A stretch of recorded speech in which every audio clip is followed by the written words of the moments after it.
마태복음 18장 6절 누구든지 나를 믿는 이 작은 자 중 하나를 실족하게 하면 차라리 연자 맷돌을 거북에 달려서 깊은 바다에 빠뜨리는 것이 나으니라.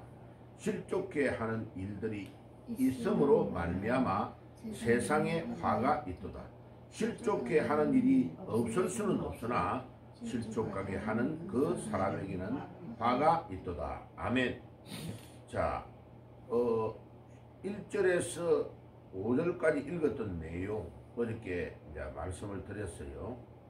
자, 거기에 보면 예수님께서 어린 아이를 가운데 세우시고 누가 더 천국에서 크냐라고 질문한 제자들의 질문에 대답을 해주시고 어린 아이와 같은 자가 가장 크다라고 말씀을 해주셨어요.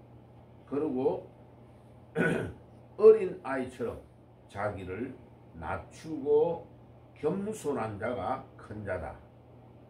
자, 그리고 이제 이어서 6절부터 누구든지 나를 믿는 이 작은 자 중 하나를 실족해 하면 차라리 연자 맷돌을 목에 달려서 깊은 바다에 빠뜨리는 것이 낫다. 자, 그래서 여기에 소자라는 단어를 사람들이 많이 물어봐요. 소자. 그럼 꼭 어린아이 같은 사람을 키가 작고 나이가 적고 어린 사람을 말하느냐. 자, 예수님이 꼭 그런 의미에서만 말하는 거 아니에요. 이 소자를 실족해 하면 어떻게 될까? 그래서 오늘 아침에 이제 이 소자는 그러면 누구를 보고 하는 말이냐 하는 것을 일단 우리가 좀 생각을 해봐야 돼요. 그리고 소자를 실족해 할 때에 어떻게 될까? 이제 소자라는 단어를 먼저 생각을 해볼게요. 이 소자는 헬라어의 미크로스라는 단어인데 이 단어는 물론 어린아이처럼 조그마한 키가 작고 연약한 자를 말할 때 사용해요. 그런데 우리 이렇게 현미경을 본다든지 뭐를 볼 때에 우리 영어에서 마이크로라는 단어를 많이 써요. 그죠? 이게 헬라어에서 나온 단어예요. 그죠? 미크로스라는 단어가 소자라는 단어예요. 그런데 여기에서 말하는 것은 꼭 작거나 어린 그런 의미로만 쓰는 게 아니고 이제 생명의 길로 걸어가려고 하는데 쭉 보면 연약하게 보이고 마음이 너무 착한데 이렇게 막 어쩔 줄 모르는 그런 사람 있잖아요. 자, 그런 사람을 표현할 때에 연약한 심령을 표현할 때에 이 미크로스라는 단어를 사용해요. 그래서 이제 교회에 나올 때에 처음으로 교회를 나오고 굉장히 믿음이 약하고 그리고 주위에서 믿음 생활을 오래 한 사람이 꼭 도와줘야 될 필요가 있는 그런 사람을 소자다, 미크로스다. 그러면 당연히 우리가 어린아이 태어나가지고 얼마 안 될 때요. 제 엄마 아빠의 손이 엄청 필요하죠. 그죠? 그래가지고 이제 조금 일어날 줄 알고 뭐를 TV나 이렇게 탁자 테이블을 잡고 일어날 수 있는 그런 나이가 되면 이제 그때부터 엄마 아빠는요 신경을 고온도 써야 됩니다. 그죠? 그래서 옛날에 이제 어른들의 말이 있잖아요. 어린애가 막 화상을 입든지 어릴 때에 막 천진난만해가지고 일어나는 상처는 책임이 부모한테 있다. 왜? 그 어린애를 눈을 딱 하면 눈에 불을 켜고 항상 지키고 있어야지. 이 애는 아직도 나이가 어리기 때문에 세근이 없기 때문에 어떻게 해야 될까를 모른단 말이죠. 그래, 어린애의 특징은 뭐예요? 이게 뭔가? 이게 뭐지? 이래가 궁금해가지고 하루에 자기가 스스로 물어보는 것이 몇만 개를 물어본다 그러잖아요. 예. 그래가지고 뭐 뜨거운데도 모르고 잡는 거요. 잡다가 아이 뜨거워 느껴져야 이거는 다시 잡으면 안 되구나 이렇게 느낄 정도잖아요.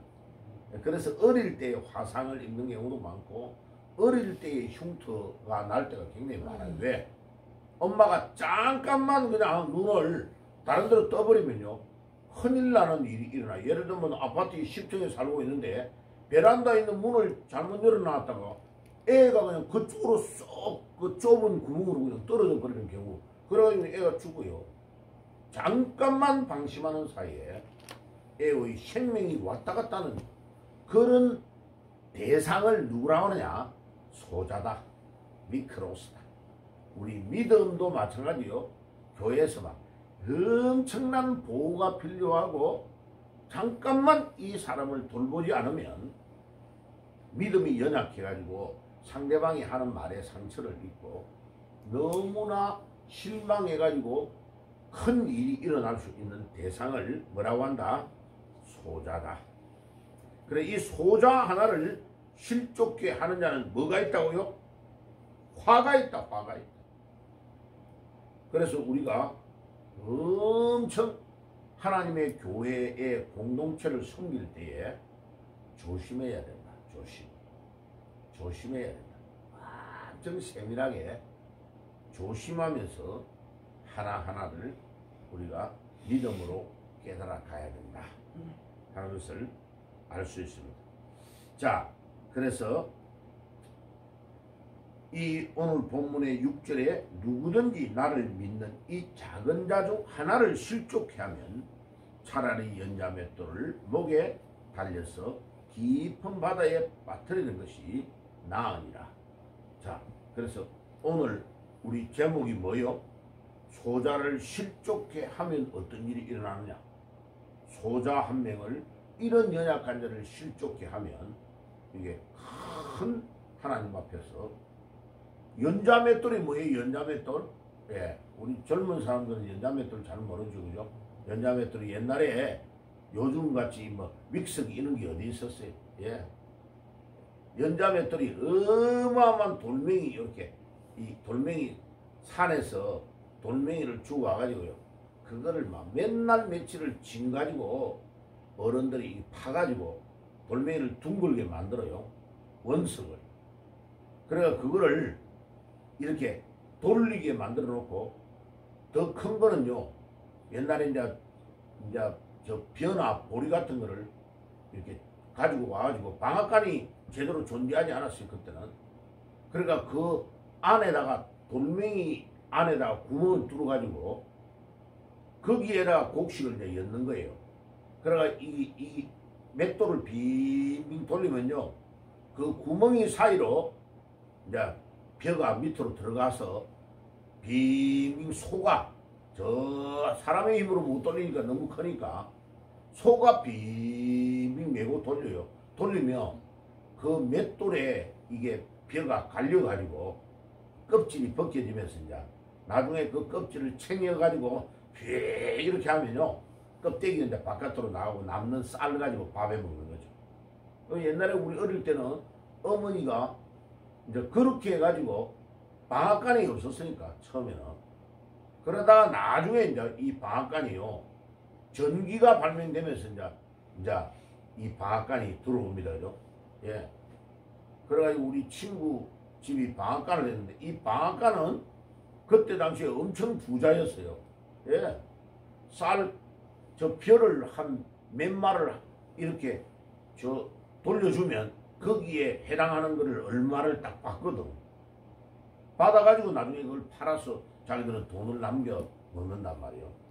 그래 방앗간에 가면 항상 방앗간 뒤쪽에는 새들이 참새들이 와가지고 막 그 방앗간에서 나오는 그 벼 쌀부터 나오는 그거 먹으려고 뭐 새들이 그걸 알고 쪼아 먹는다.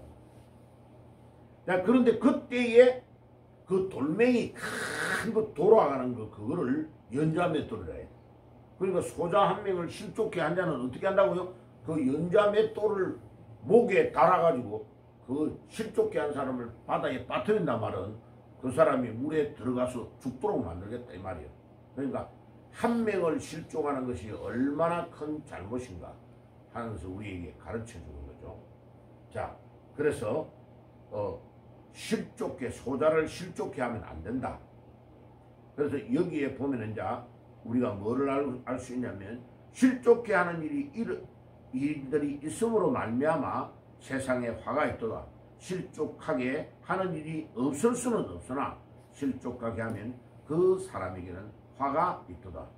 만일 내 손이나 내 발이 너를 범죄하게 하거든 찍어내어 버리라. 장애인이나 다리를 저는 자로 영생에 들어가는 것이 두 손과 두 발을 가지고 영원한 불에 들어가는 것보다 나으니라. 그 밑에도 그랬어요. 내 눈을 빼버리라. 차라리 눈을 빼고 천국 가는 게 낫지. 네가 본 눈 때문에 상대방이 상처를 입어서 믿음에서 떨어져가 지옥 간다면 네가 어떻게 책임을 지느냐. 예, 두 눈으로 지옥 가는 것이 더 낫다. 삼가 이 작은 일 중에 하나라도 없이 여기지 말라. 너희에게 말하노니 그들의 천사들이 하늘에 계신 내 아버지의 얼굴을 항상 배웠느니라. 야, 자, 여기에서 우리가 알아야 될 게 뭐예요? 여기에서 하나님께서 소자를 천사들이 늘 보호하고 있다. 천사들이 네가 볼 때에 별 사람이 아니다. 어린 아이고 별 게 아니다라고 보는 이 소자를 천사가 너를 그 사람을 보호하고 있다.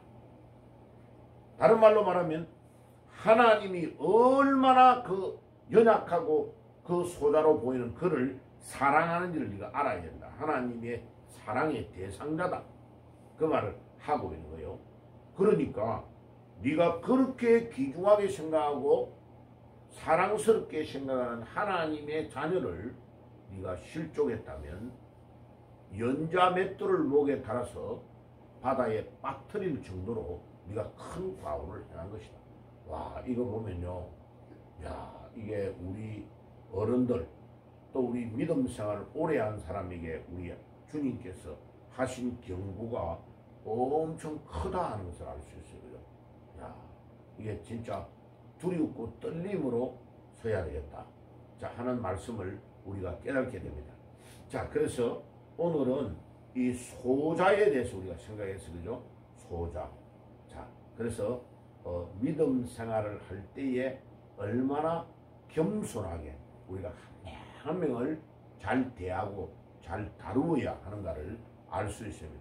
그래서 이 교회라는 공동체 안에서 이게 우리가 이제 말을 잘못하고 실수하고 또 이렇게 상대방에게 상처를 줘서 상대방이 믿음에서 멀어지는 행위를 하는 것은 엄청나게 조심해야 된다 하는 것을 알 수 있습니다. 그죠? 자, 그래서 오늘도 주님께서 소자 한 명을 위하여 애지중지하면서 그 소자를 위해 천사를 보내어서 그를 항상 돕고 그를 보호하고 있고 하나님이 그를 얼마나 사랑하는 대상인가를 우리에게 가르쳐 줍니다. 그래서 소자를 실족해 하면 안 된다. 하면은 연자맷돌을 목에 달아서 빠뜨리는 것이 더 낫다. 그리고 그거를 뒤에서 강조하는 것이 얼마나 중요하게 강조합니까? 차라리 네가 손 하나가 네가 손을 잘못함으로 인해서 그 사람이 실망을 했다면 네 손을 하나를 잘라버리라. 차라리 네가 장애자가 돼가지고 천국 못 들어가는 것보다는 잘라버리고 천국 들어가는 게 더 낫다. 눈이 잘못했다면 그 눈 하나를 빼버리라. 네가 눈 두 개로 지옥 가는 것보다는 눈 하나를 빼가지고 천국 가는 게 더 낫다라고 말할 정도로 소자 한 명을 귀하게 여기는 마음이 있어야 된다 하는 것을 주님이 우리에게 가르쳐 줍니다. 자, 오늘 이 아침에도 주님 우리에게 겸손한 마음을 주시고 공동체 생활을 할 때에 아주 연약하게 보이는 이 한 명을 주님이 사랑하는 자녀라고 생각하고 항상 존중하며 주님을 대하듯이 대하는 믿음을 주옵소서. 기도하며 나아가시는 아침이 되시기를 바랍니다. 아멘. 기도하겠습니다. 주님 감사합니다. 오늘도 소자를 귀하게 여기는 믿음을 주시옵소서. 예수님 이름으로 기도합니다. 아멘.